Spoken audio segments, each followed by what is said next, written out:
like to welcome everybody to the July meeting, or August meeting rather, of the Murfreesboro Parks and Recreation Commission. At this time, we'll call the meeting to order. As usual, we'll start our meeting with a prayer and pledge of allegiance. Elsie? Right? Let us all bow, please. Our Father, which art in heaven, first we'd like to thank you for allowing us to be here today. Be with us as we make the decisions that affect our community. We also asking for your grace and mercy on our men and women that are fighting overseas in the war. Be with us as we go through this afternoon. In your name we pray. Amen. Amen. I pledge allegiance to the flag of the United States of America, and to the republic for which it stands, one nation, under God, indivisible, with liberty and justice for all. Thanks, Elsie. Everybody should have received their packet earlier this week. Contained in that packet was the minutes from the July meeting. At this time, we'll accept any changes or corrections that need to be made. I move we approve the minutes as presented. Second. We have a motion and a second. Any discussion? Seeing none, all in favor say aye. Aye. Opposed? Minutes are approved. We'll move now to new business on today's meeting. Item number 1 is a consideration and change of hours for Cannonsburg. And Ms. Sheila Hodges is here today to help us with that. Sheila, welcome. Thank you. Today I'm coming in before you to ask you to consider changing the operation hours of Cannonsburg Village. Right now our operation hours are Tuesday through Saturday 10 to 5 and Sunday 1 to 5. And this summer is unusually hot. And so I guess what I'm asking you to do is just let's open up earlier in the morning and close earlier in the afternoon. We have a lot of tourism that comes to town, and they come early in the morning. So right now we have more people at 9 o'clock in the morning than we do in the afternoon. So I'd like to change those hours if we could and just a trial basis, I guess, right now to see how it's going to go the rest of the summer. And then next year, if that works out well, we'll continue those hours. If not, I'll come back to you and we can change those back. But I think it's better earlier in the morning. We have more people than we do in the afternoon. I've been there almost a year now, and I've seen that trend. And I talked with Mona at the Chamber of Commerce. She said it's not that big a deal on her part to change it on the web page. I called our sign guy, and he said he wouldn't charge us anything at all. So it's not going to cost us anything. The payroll's not going to change. We're just going to open an hour early. And open an hour earlier and close an hour early. So if you have any questions. Any questions for Sheila? Sheila, is this just your summertime schedule? And It is. Our winter hours are not the same as the summer anyway, but we're just looking at the summer hours because it's so hot out. And it's pretty much a ghost town after lunch. And so if I open earlier, I'll get some of those people that might come in the afternoon, especially the tourism that's in town. Sure. Any other questions? If there are none, we need a motion for acceptance of these new hours. I move the week step. We have a motion. Second. Second. Any discussion? All in favor say aye. Aye. Opposed? Motion carries. Sheila, thank you. Thank you. Next item is an update on the Youth League football program, and we've got Mr. Gary Arbit with us today. Gary, glad you're here. Good afternoon. The information I've got for you guys today is just some updates of the youth football program. I know that came up a few meetings ago, so I wanted to let you guys know where we were. For 2009, we had 12 youth football teams. This year, it looks like we're going to have 14, so that's good. Last year at this time, we had 272 participants. Right now, we're at about 275, and I anticipate we'll be up to about 300 as we add kids from our waiting list to backfill the rosters that have open spaces. I did contact the other leagues in town, just curiosity. I wanted to see what they had numbers-wise. We contacted the Murfreesboro Blue Raider League, which is one of the travel local leagues. The gentleman told me they had 7 teams, 186 players, and 47 cheerleaders. The Murfreesboro Mustangs, we contacted them, and they had 16 teams, about 325 participants. The major difference between the travel leagues and us, obviously, is they start at 5 years old, and we start at 8 years old. So some of their numbers will be a little inflated compared to ours. We're from ages 8 to 13, and they're usually from ages 5 to 13. We'll start practice the week of August 16th if this heat doesn't continue. Hopefully it will not. We will also follow the policy that I believe the Rutherford County Schools and TSSAA have. If the heat index gets to a certain amount, we will cancel practice for the day. I know that's a big concern for parents and coaches and myself. And we will play games on Monday and Tuesday nights. We'll start probably the Tuesday after Labor Day, if it all works out like I plan, and go to about the end of October. One note that I did have for you, Becky Johnson was not able to attend today, but she said that we will have between 40 and 45 cheerleaders also enrolled this year. I don't have her numbers from last year, but that seems to be in par with some of the other football leagues in town. Anybody have any questions for Gary? Yes, sir. Go for it. You've already got 14 sponsors. Is that what, when you say you got 14 teams, you got 14 sponsors lined up? No, sir. I will hopefully have those 14. I've probably got about half of those lined up. The 14 teams means we have enough kids to create a team. We have enough coaches. We have enough just in general to have 14 teams. In our junior division, excuse me, in our junior division, which is our 8 through 10, we'll have 8 teams this year, and that's where my growth has been. We're probably up 30 or 40 kids in that age group. Where we lost a few kids was in the middle school age, which is your 11 through 13. And I'm thinking probably with Oakland Middle and the Whitworth Buchanan Middle Schools coming online, I believe we probably lost some kids to those programs is what I'm guessing. Right. And what's the sponsorship fees? The sponsorship fee is $250. Obviously, if anyone out there watching would like to sponsor, they can contact me. We'll be glad to give you a team you can sponsor. It's $250, and you can contact me at Sportscom, 895-5040. And so you're anticipating another 25 to 30 people to sign up between now and the 16th? I do. I've been working on the rosters, and I see now that we have enough space that we could probably add another 25 or 30 kids, and that's going to take my rosters in my junior division to probably about 22 kids a team, 23 kids a team, and then my senior division is probably going to be more like about 17 to 18 kids a team. Okay. Thank you. Gary, all the practices are at, not McKnight, but Starplex over there? Or? Actually, the youth football complex. It's the old soccer complex. So we will actually practice all but 2 teams there. I do have 2 teams that practice at Black Fox Elementary. Tim, just for your information, my son plays in the youth division and I coach his team, and the way Gary administers the sponsorship thing is really effective. What he does is he basically puts it on the coaches to, he'll have some sponsors that'll come to him, but then he'll also give the coaches the opportunity to go out and find the sponsors, and I don't know of any team last year that didn't do it. Well, I know that's how we've done it in basketball as well. Yeah. I'm just curious. I knew that we had increased the fee for the kids to play, so that looks like that's not. I don't really think that's been a factor. Negative effect. For the program that we run, the price that we pay is, you get a lot of bang for your buck. We got a great facility out there with the old soccer fields. It's a lot of fun. Thank you. Great job, Gary. Thank you, man. Item number 3 under new business is a consideration of the strategic action plan that I believe, I understand Lanny presented last month. Lanny? Mr. Chairman, members of the commission, last month I went through the strategic action plan pretty thoroughly, I think, and was asking the commission to spend some time with it until this date. And one of the things that we have added that we told the commission we would add last time was the strategic plan timeline, which is the last 2 pages, page 24 and 25, and draw your attention to those. What you see is you see areas, the goals that are blocked out all 5 years, which means that we're going to make those priorities each one of the years. And then you see other areas that may be blocked out under a particular year.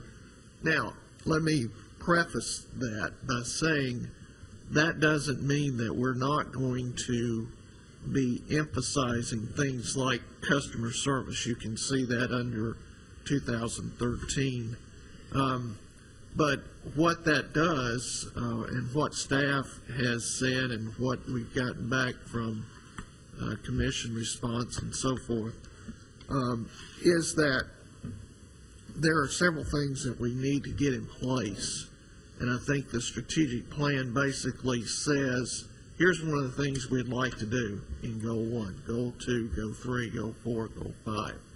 And putting those things in place to get to that exceptional customer service, because we feel like we're doing very good quality customer service at this time, but to do the evaluations and look at the data and look at the response of the surveys and so forth, we feel like it's probably a couple of years out before we'll actually get to the point to say exactly where do we need to raise the bar in these particular areas. So if there's any questions on the timeline, we'll be glad to answer those, but those are the way those are filled in. And I just wanted to preface the fact that that doesn't mean we'll look at it that year and it's not going to be looked at any other year. It just means that that is what we'll concentrate on the most that year. Really, when we sit down as a staff, we wanted to make them all solid because they all seemed like they were very important. And it was one of those things that it was very difficult for us to sit down and say, this is what we want to concentrate on the first year, this is what we want to concentrate on the second year. But after we took a good hard look at the way the data would process, the way that we could put things in place, that's the way the timeline kind of worked out. So we would be glad to answer any questions. We've got good response from administration and from the commission, and we're ready to move this plan forward. What we asked for today is tentative approval of the plan from the commission so that we can take it on to the administration and city council for the final approval. Any questions or comments regarding this for Lanny? Yeah, well, I got one question. I guess, a couple of questions. Okay. First of all, your shading is just differentiating each goal area, right? I mean, Right. you've got a little darker shading for goal 1 than Right, you and did 2 then and 3. we apologize, we didn't get you Yeah, a color, but that's color, what they're different colors in the color version. The next question, I guess your letter, if you will, on page 5 is not in there yet. Right, and we anticipate that there will be at least one more letter, probably a message from the mayor, and we may ask Mr. Jernigan to put one in as the Parks Commission chair, and there may be one from the city manager, but those are things that's not going to affect the critical portion of the plan. It basically will, my letter will explain the process that we went through. Okay, so last month we approved this document No, subject to legal revisions. no, we didn't. That was the policies and procedures. What we asked you to do last month, we asked for no approval of this plan. We asked for you to take it back, review it, and send us back what you thought was priorities. If you thought it needed to be done year 1, year 2, year 3, year 4, year 5, to send us those. And then we would bring it back to this month's meeting and ask for the approval. I apologize, I stand corrected on that.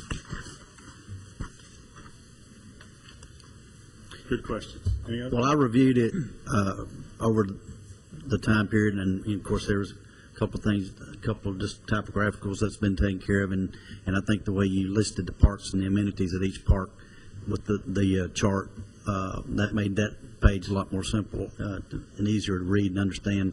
It looks great. I would like to make a motion, Mr. Chairman, that we adopt this strategic action plan. Okay. We have a motion. Second. Motion and a second. Any further discussion?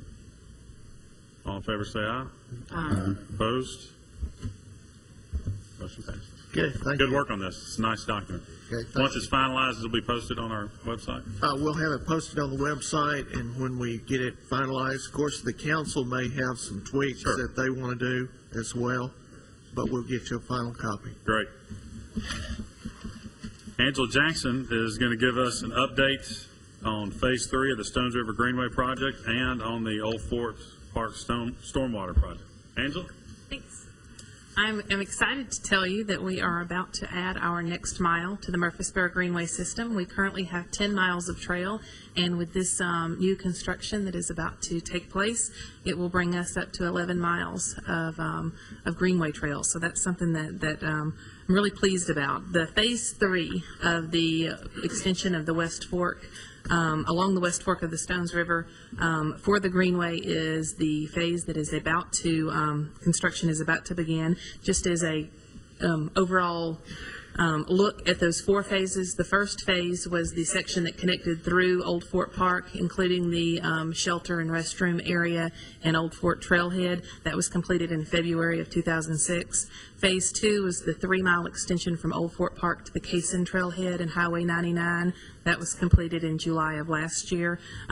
Phase 3 is the one that is about to take place for that next mile on towards Barfield Crescent Park, which is where Phase 4 will come into play next. For Phase 3, that area of trail is a little less than a mile and includes a little overlook, but doesn't have a lot of key amenities. There's no bridges, no trailheads in that section, so it should be a relatively quick process. When the contract's approved and they're given notice to proceed, it's 120 days to completion. So we should have that next portion of trail for you to enjoy very soon. Great. Any questions about the Greenway before I move on to Old Fort Park? Anybody have any questions for Angela? Mr. Chair, one thing I may want to add, because people always ask, what about the next phase, Phase 4? We are in the process, the plans are basically substantially complete for Phase 4. We've done the surveys, and we're now in the land acquisition mode of trying to gain the property. Once that property is finished, the plans will be updated if we need to update any of the plans, and we'll be ready to put that out. Now, there is a process because of the requirements that the state puts on us, but once we get it through state approval, we'll be ready to put it out. So we anticipate probably in the next, within the next year, before we finish this one, we'll be probably coming back to you and explaining what we're going to do with Phase 4. Okay? Angela? Okay. The next thing I wanted to update you and everyone about was our stream restoration and water quality enhancement project that is about to take place at Old Fort Park.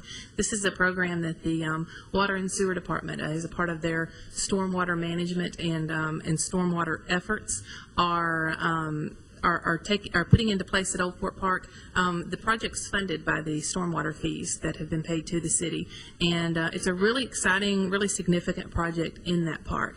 I think it was last explained to you in May of 2009, so I wanted to just kind of give a quick review since we are about to begin construction. I'm sure you'll get some comments and some calls about what's happening at Old Fort Park, and I wanted to let everyone know what's going on there. Not only is this a restoration and enhancement project, but it also has educational components. It'll be a demonstration area for people that are interested in improving their stormwater management techniques, protecting sensitive riparian zones, the areas along rivers. If you have a stream in your backyard and you want to know what you can do to really protect water quality in the entire city and the entire, it all kind of expands from there. So there will be different elements to that will have educational components and points of reference so that you can go and see different demonstrations of various efforts. What I'm going to do is move over to the board and kind of go over those key components.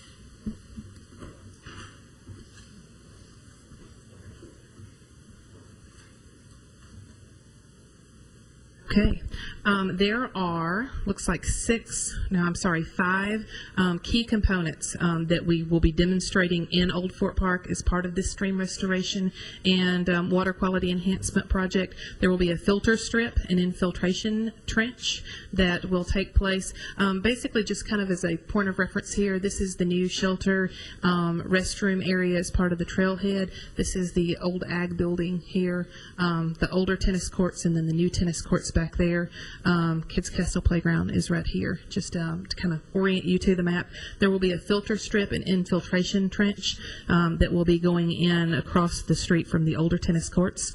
We'll put in bioretention, also called rain gardens, in front of the pavilion concession area there at Old Fort Park. These are really exciting because they serve to help filter the water, the storm water as it comes through, and it's something that a lot of people really can do in their own backyards. So we're excited not only for the water quality that's going to affect at Old Fort Park, but also just to really get that educational component in. There will be an enhanced swale, porous concrete demonstration area, and a restored meadow and creek buffer. Some of the areas in Old Fort Park, if you ever go out to that park, there's the big grassy field that's kind of squishy and is really hard to mow, and our mowers, the guys will come through there and have a hard time getting that mowed. We're going to stop trying, and we're going to create a meadow and do something that is a more environmentally friendly effort, a demonstration area, and it's going to be beautiful. I am told that it's going to be ugly before it's beautiful, and I think that's something we could all expect to happen as part of that restoration project. So when you come in there and you see that they're stripping that top layer of existing vegetation in that area, and we're not mowing, it's the storm before the calm that will become a really pretty prairie wildflower meadow area. There will be a bioretention area and trash rack up by Old Fort Parkway and in that section as well. And some of the goals and objectives of this project are really to improve the water quality in Spring Branch and the downstream watershed, to provide wildlife habitat and increased biodiversity, and to improve the aesthetics and reduce the maintenance and mowing requirements in the area. We also want to provide examples of water quality tools and demonstration projects within the park, and really encourage educational opportunities in collaboration with other agencies and organizations working towards similar goals. And it's kind of funny because this was actually put together by the by Design Resources and then the Water and Sewer Department. So I think we're one of those first partners that are here talking about that. So I'm pretty excited about that. Anybody have any questions for Angela regarding this project? Now, we talked in the past, do we have some other efforts with them in some of the other areas that we had talked about potentially along the Greenway and some spaces? There are some other areas that we're looking at, but we have not finalized those yet. But one of the things, we want to bring this back, number one, to let you know when you start seeing activity at Old Fort Park, what's going on, because you may get a question. Number two, kind of like what Angela said, it's going to be ugly before it's pretty. If you look at the green area that's running through, that's where we're just going to let that naturalize back in. We've been mowing to the edge of the stream right now. We're going to back that off, and that's going to become revegetated. So all of that's going to naturalize back in. There's going to be certain trees and plants that are planted in there. So that's going to act like the filter. There will be certain areas that they'll be opening so that you can access the stream. And we're putting some picnic tables beside of that. And we're also talking about doing some things that will be educational in nature as we put the stepping stones in and so forth. We may put footprints of different animals in there, so as the children go out from the schools, they can do the rubbings, so they can take those back and so forth. But there's going to be a significant impact to that park, and that's why we want to bring it back to you, because people will, I'm sure, will ask Bill over here, all the golfers that come down through there wonder why in the world Parks and Rec has quit mowing that particular area. And we want you to know that that's a part of what we're doing. You'll see landscaping and ornamental trees and so forth that will surround some of those particular areas, but what will be behind it will be what's growing in and serve as the natural filter for the stream. The other things I think that is a good portion or a good part of this is the planning department is going to use this as part of their demonstration for developers. As developers come in and when they look at what they're talking about bioretention areas, what they're talking about filter strips, they can take them out there and show that this is what we're talking about. So we'll have some really high-end areas to maintain, we'll have some low-end areas to maintain. So it's going to work as an educational tool all through the city, not only just for the school children, but for development in general in the future. That's what will happen in the city of Parkersburg. I got a question. Not only for my own benefit, but maybe for those that will be watching this program. Can you discuss the funding component of this project? Well, the funding component briefly of this project, of course, there is a stormwater assessment that goes on everybody's water bill.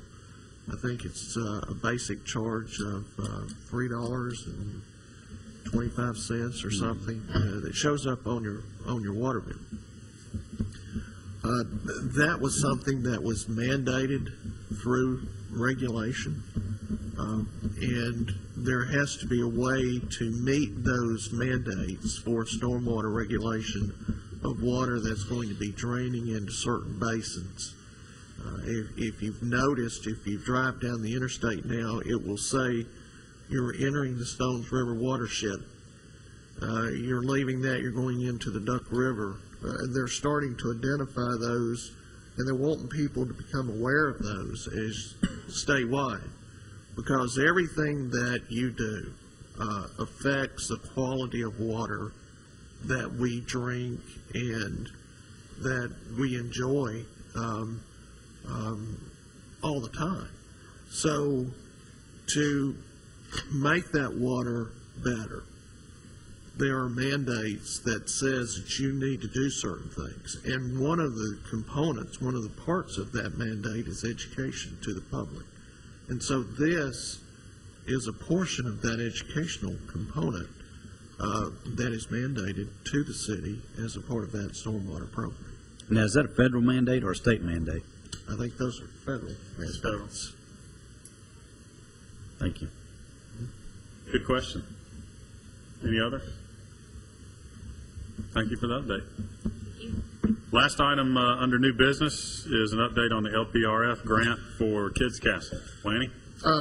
Mr. Chair, members of the commission, if you recall back a couple of months ago, we said that we thought that there would be a grant coming out that we could probably apply for that would be suitable for helping us restore Kids Castle. That grant announcement has come out.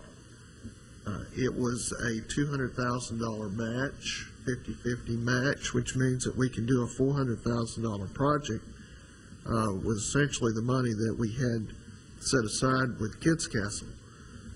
Ms. Jackson and I have spent quite a bit of time at Old Fort Park looking at what we can do and what are some of the areas that we can improve along with Kids Castle. We've talked to administration, and we're going to be submitting a grant application, which is due next Friday, Friday the 13th, for $400,000, $200,000 matching. In that, we will ask for money for renovation of Kids Castle. We'll basically put about $250,000 toward that. If you remember, Kids Castle was built in 1995. It was a community effort. There was about $200,000 raised at that time. At some of the other playgrounds that we have built since then, and some of you may be familiar with Cason Lane, one at the Cason Lane Trailhead, That playground, I think, was what, $116,000. It's probably an eighth as big as Kids Castle. So when you're talking about $250,000, you're looking at something that's probably a little twice as big as what you've got at Casey Lane Trailhead. So we're wanting to come in and have kind of equal experience. The other things that we have talked about, Kids Castle seems to be a destination. We've got a big shelter that sits over to the side that we rent for birthday parties and so forth, but it's really too big. A lot of times people have rented that for family reunions, church outings, those kind of things. So the birthday parties are kind of pushed to the side. So what we're asking is that in the grant is to place a small shelter, much like the new shelters that we have at the pool, one of those size, that we will incorporate in that area. And I don't have my pointer, but you'll bear with me just a minute.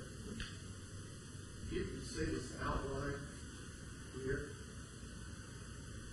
This area. It's got the system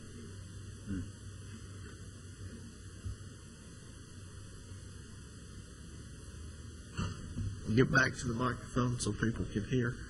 There are picnic areas in there. There's benches.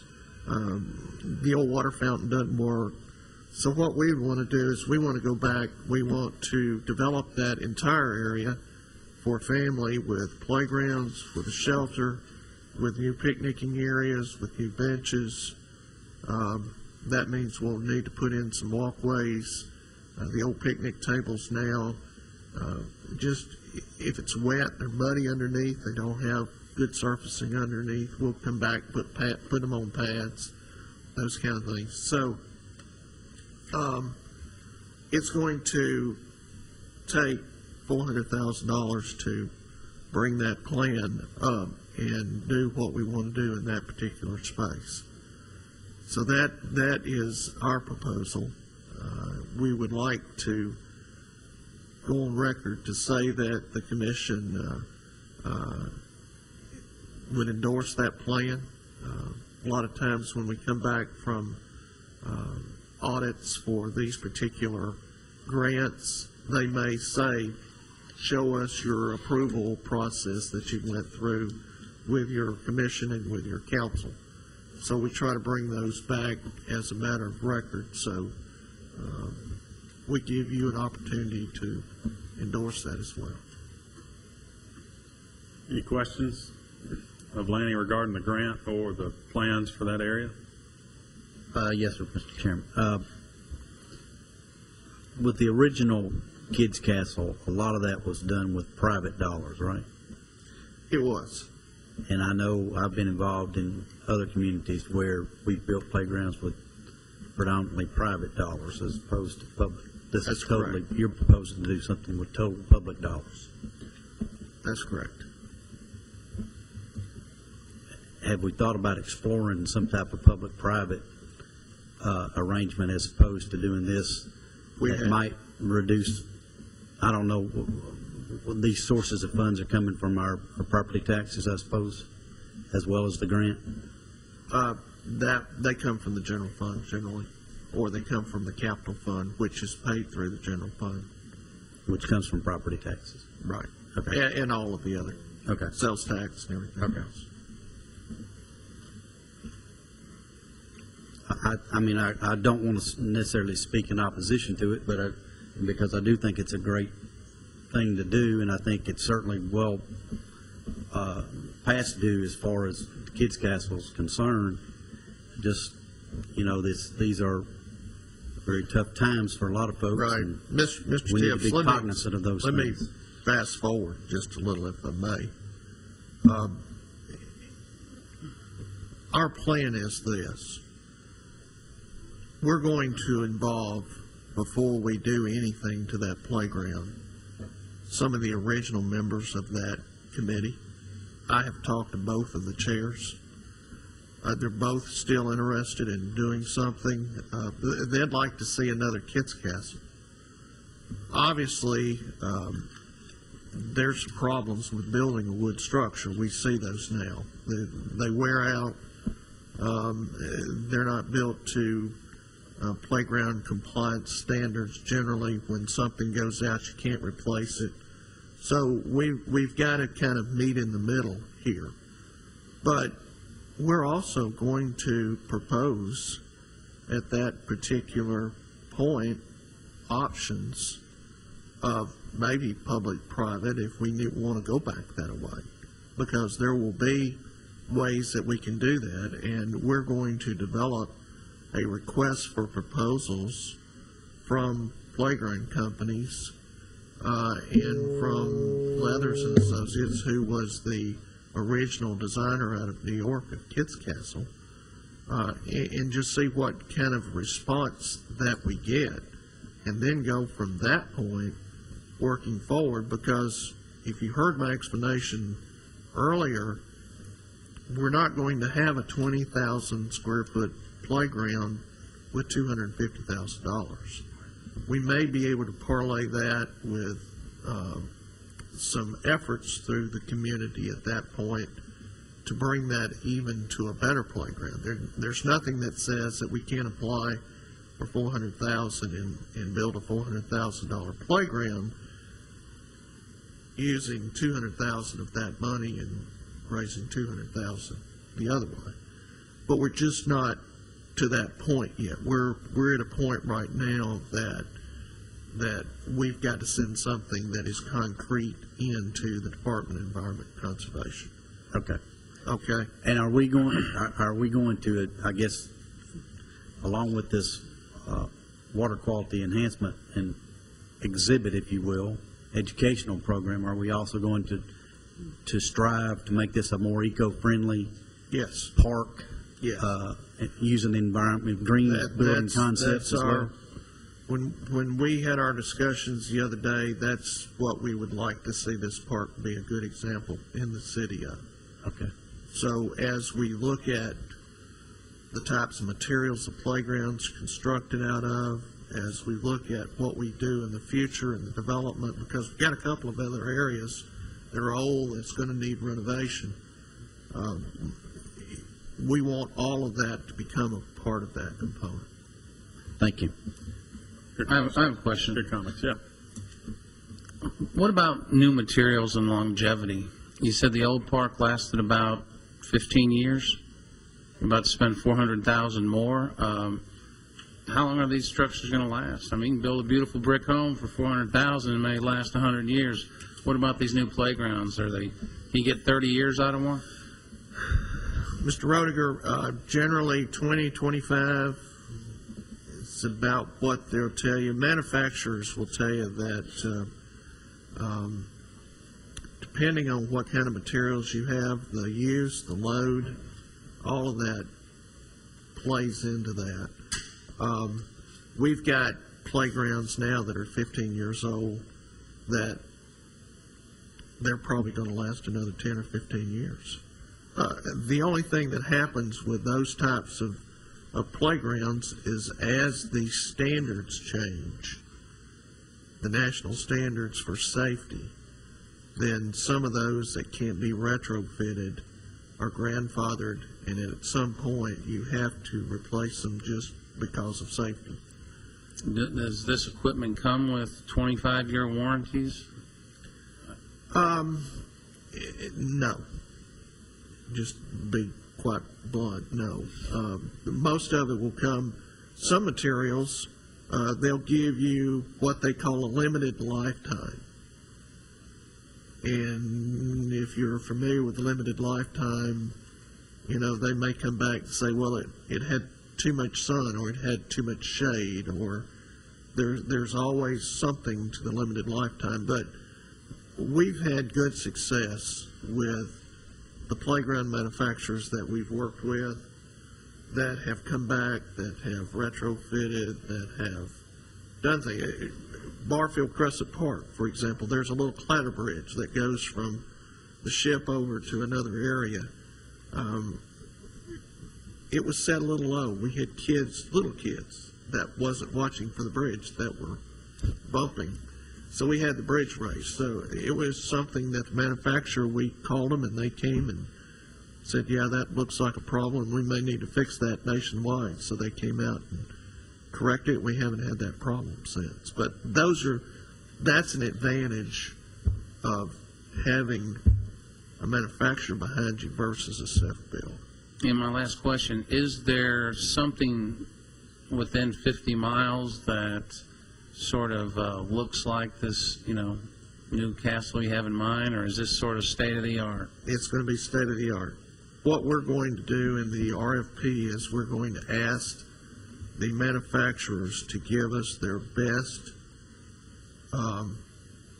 rendition, I guess you would say, or proposal for the different criteria that we will have in that proposal.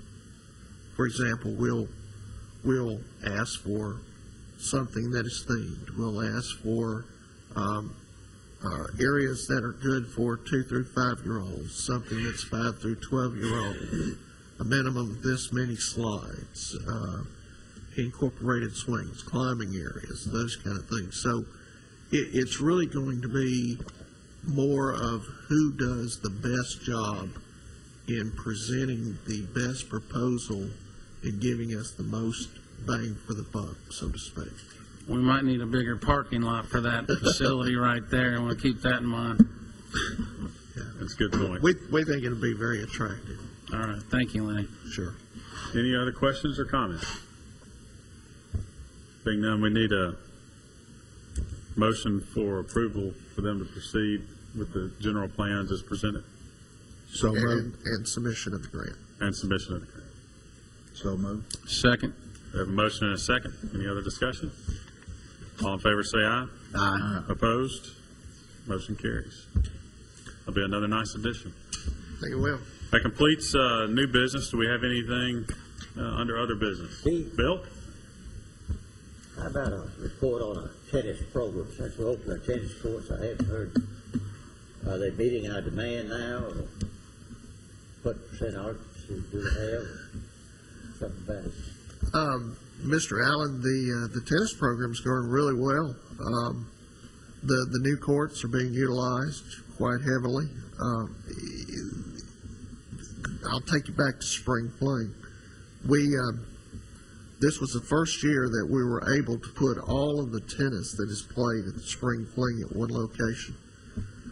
And we had the most positive comments of that because people would play in different divisions and they hadn't been able to watch the other divisions, and having it all together at one place was so beneficial. And you had to have 22 courts to do that. We had 24.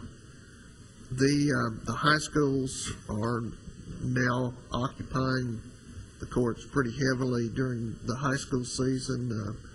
One of the big requests, remember, we lit only 8 of the courts, and 8 of them were not lit. Now the big request is, when can we light the other 8 courts? But there's the Murfreesboro Tennis Association has been working very closely with us. They have implemented several new leagues that you can see. On usually Tuesdays and Thursdays, I think there's a women's league. Every one of those courts are filled, pretty much most of the day. And then you see in the afternoons, you see those courts filling up and those kind of things. So they're being well utilized. Matter of fact, now they're asking for us to start considering indoor courts, and I think I mentioned that last time. That was one of the things that was kind of top on their agenda for the development of new park facilities in the future. Thank you. You're welcome. Any other questions or business to come before the commission? Laney, quick update on the SportsCom swimming pool. SportsCom swimming pool is doing great. The one problem that we have is there's a line in the morning Yeah. that reaches all around Sportscom and almost back to the front door of Sportscom. It's there by 9:30. We do everything we can do to get everybody in. We've been limiting space to about 700 people, and we've been maxing almost every day. The revenues for July exceeded our revenues for June and July of last year. So we collected just a little under $135,000 for the month of July. The indoor pool is not operating right And now the indoor because of pool is construction. not operating. And that, I've had several people comment to me about the problem of getting in to the park, and I've tried to explain to them, that the indoor pool's closed, and that's, certainly maybe Right. contributing And to plus, it. we've got the contractor staged in that front parking lot now. We've moved him from the back parking lot to the front, and generally speaking, people that use the indoor pool will park in that front parking lot. And now everybody's having to park in the back. Well, a lot of folks are just upset because they can't, they wait and wait and wait, and they can't get in. But obviously, we got codes, a number of people that you can let in there. It's just problematic, I guess, if anything, an educational effort to say, try to come back maybe at 11. Well, as and opposed to, if you look at what we've done is we've got the rec track system, and it tracks our numbers and as we input. And so over the month of July, you can see people starting to trend. So many coming in at this time, so many coming in at the next time, so many coming in. So they're finding out when is a good time to come and just come straight into the pool. But it's been a huge success, and the numbers are still there. I'm sure today you go by, you'll see it packed. it's a nice problem to have. We've had some nice problems in the past. When we built the Greenway, everybody said, "What are you doing putting money down near the river? That's the biggest waste of money I've ever seen."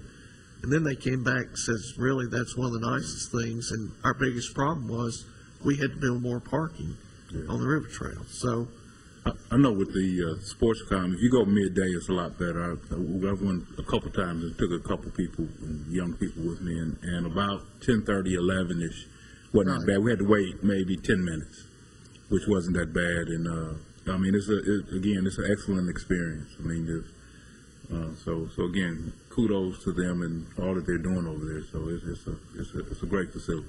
yeah, the staff has done a great job. Bart, Fike, Tommy Gregory, Nate Williams, all of the lifeguards. It has really been a good summer, and they've done a great job. Bart, Nate, Tommy are out there early, along with a couple of lifeguards. Got a table set up, banding folks, getting them right in. I mean, they just herd them right in there, and it has speeded that process up immensely. So they've really addressed it, and things have gone well this summer. What was the final assessment on the parking situation? I think at the end of the day, Mr. Roediger, we're probably going to have to add some parking. What we have told the council and what we've discussed is that the next phase will be the renovation of the building. Because the building, again, is 22, 23 years old. The roof needs to be replaced. There's several problems with the HVAC systems. We need to go in there and do a renovation of the building. What we would like to do is renovate the building, add the parking, re-top all of the parking out there, redo the landscaping, and be finished with that project. We just think that if we come in now and redo the parking, what we can do is we can punch out and add some grass parking, and even if we have to gravel an area, we can do that. But we'd much rather wait till all the construction is finished and then finish the park. And my last question, on that dollar amount you quoted on revenue, did that include concessions as well? It does. Okay, thanks. It's a good update. Like you said, with water park, it's a good problem to have. Yeah. One final question. I know we're. All right. I guess because I've recently been acquainted with another city that is undergoing a greenway or trying to get money to do greenway construction along Riverside, and in talking with some of those folks about their project, they're getting their funding from the state grants.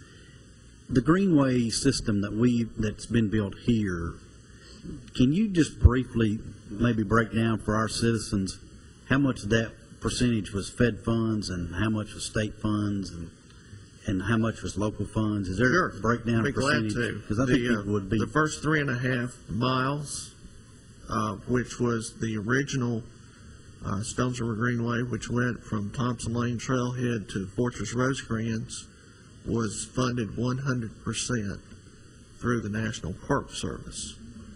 And that was a part of a connector trail that connected all of the historical sites along the national battlefield. Of course, Fortress Rosecrans, being one of the largest earthen forts in the southeastern United States, covered over 200 acres at one time. That connects to the national battlefield, and where the Thompson Lane Trailhead is connects to McFadden Trace, which was the site of one of the bloodiest battles in the Civil War. I think over 1,800 died in about 4 hours at that point. Did I get Just that? briefly, if you could tell us and the citizens that are watching, of the 11 miles that are going to be constructed, roughly X percentage First come 3 from Fed miles. funds. First 3 miles was at 100% federal money. The rest of the project is at 80-20, with 80% being federal, 20% being local. And no state? No state. Okay. Thank you. It runs through the state, but it's federal money. Federal money through the state. Federal money through the state. Thank you. Any other questions? Any other business? Being none, we stand adjourned. Thank you.